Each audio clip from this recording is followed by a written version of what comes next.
the clutch is always on or out. Oh. And you must find the point with the gas and the clutch. No. And the rear, you must also, and you must slowly.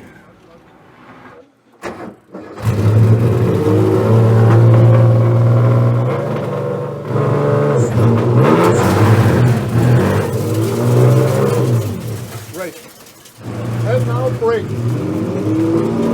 Brake. Oh, you drive better. And now we make the same as this. Yes, good. Yes. It's okay for your heart and for your brain? That's great. Okay. That's super great. Now we take a break. Thank you for this honor to make this task. It's amazing. You did an incredible job. Yes. Amazing. So in 10 years, if I didn't do this now, if I decided to do it in 10 years from now, it would be impossible. Impossible. Because I wouldn't have Walter, he'd be retired. No, it was the right time. It's a moment. The last moment, right?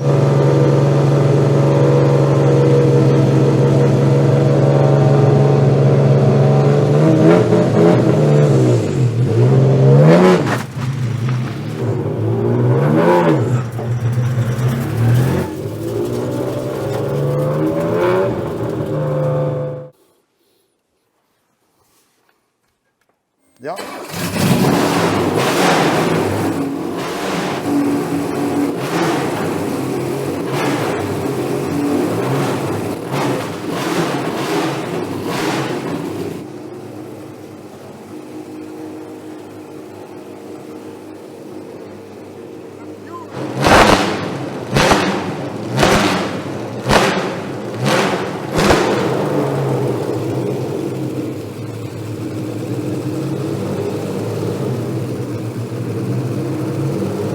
Well, this car is something that my grandfather intended back in 1976. Well, in 75, really, when he made the first car, he told me he always wanted to make one for himself. But that story happened at the museum, the Whitney Museum in New York, when the car was there at the Whitney Museum at his great retrospective.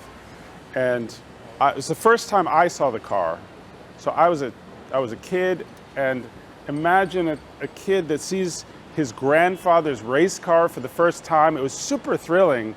And the whole exhibition, I mean, the Marcel Breuer building in New York, that beautiful building filled with Calder, but then this car was there.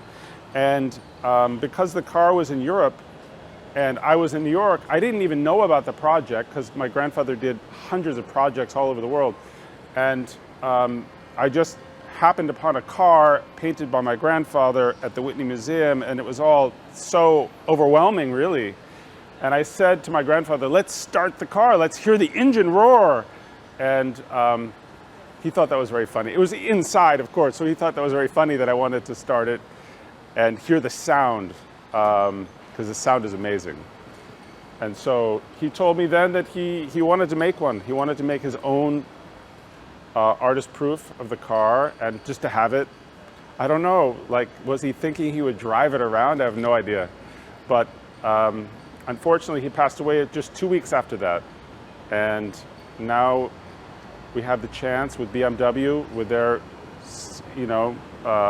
incredible support and close collaboration, working together to do that. I'm not really a car person, so I'm a sculpture person. So it's a rolling sculpture, it's a public sculpture. It's something that should exist driving. To see it drive is different than to see it static. And to hear the car is something, for art people, is something really weird. And it gives us a new aspect, a new sort of view of what Calder's intention was, like how art can be social sculpture instead of it being sequestered in a museum, how it can be out in the public is such a different aspect, and it's a key aspect of Calder. So that's really the intention here, was to make something belonging to the Calder Foundation, to be able to represent this idea of social sculpture in yet another way of Calder's production and his intention.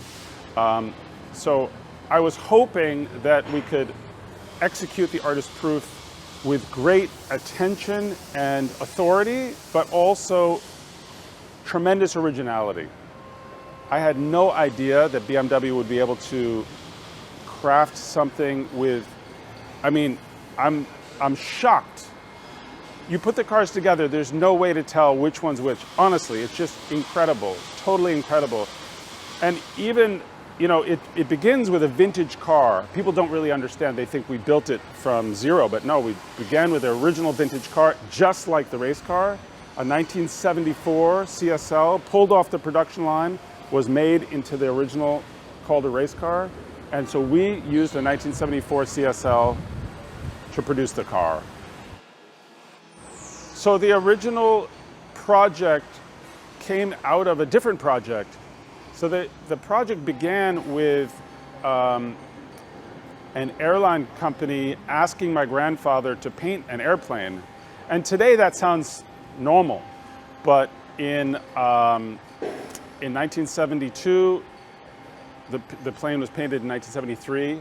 So it was really a 2-year process to get this airplane painted. No one had ever painted an airplane, a helicopter, an automobile. Nothing had happened like that, of any kind of thing like that before. BMW and Hervé Poulain had this idea, if that was quite successful, why not have Calder paint a car and paint the beautiful CSL? Because it's an extraordinarily beautiful car, the lines are amazing. Besides that, it's very effective as a race car, which they were learning how amazing the car was and tweaking it, changing the body style. This car was a race car before it became the Calder car. It raced at least 3 times or more. And the body shape was a little different. It was the black scheme, and the vent in the back was different. So in '75, they took that car and they changed the body a little bit, they modified it, and then Calder painted it, and then it raced at Le Mans.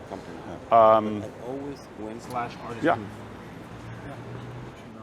Now this number. Well, the team that built this car is an extraordinary team of people. They went to every effort.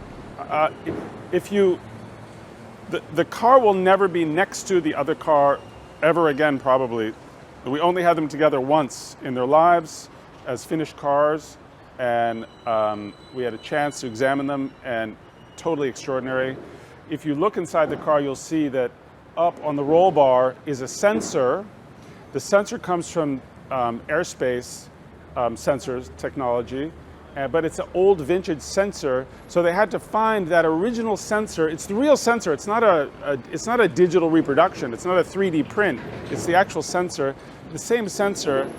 So to find every piece, every part, every nut and bolt, as you say, even every switch is identical switch. The numbering and lettering next to the switches by hand is done exactly precisely the same way. The goal was to produce a car that was, as if they were in production at the same moment together, and everything would be identically the same. They did a totally surprisingly, shockingly successful job. Totally, as you know, amazing. Having Walter Mauer paint this car was a desperately key ingredient. It couldn't have been done by anyone else. We had to have him. We're very, very lucky that he's still available to paint a car. When I asked him to paint the car, he's like, sure, no problem. And I was hoping it would go very well. I had no idea it would be 100 points perfect. That was an incredible pleasure. Even Walter Mauer's signature on the back of the car, which is on both cars, of course, is quite the same. He has the same signature. So beautiful. All hand done. Gorgeous. I cannot say I'm happy. I can only say I'm ecstatic. It's a very different feeling. Totally ecstatic. It's so much better than I expected it to be great. but the level of perfection is completely mind-blowing. That it's still, like, as I'm still examining the car and starting the engine, hearing the sound, I get to drive it a little bit, it's really amazing. It's really amazing, super amazing. Really what it's for is to be in museums and exhibitions related to art. So BMW's car will be sometimes related to art, but often related to cars, and our car will be mostly related to art and sometimes related to cars. And so having one in Europe and one in North America, having these two cars both representing this intention is, you know, it's amazing. It's totally amazing. In fact, we have many, many requests for the car to be in museum shows already. We just announced it, what, 2 weeks ago or something like that, and already people are super excited about it. As with every work of art by Calder, we have to protect it, we have to preserve it, but we also have to present it the way the artist intended. It's a big challenge of conservation, but also artistic integrity. And this is something we navigate all the time. The car is no different. How do we present the car in a way that proves its intention from 1975, but yet protects it? So in some cases it'll be in a museum and we won't start it. Or in some cases we'll bring it to the museum and have a public kind of unveiling and start the car so people can hear it, have a special event, and then put it inside the museum for 3 months as a display. And then, you know, every occasion I think is going to be different.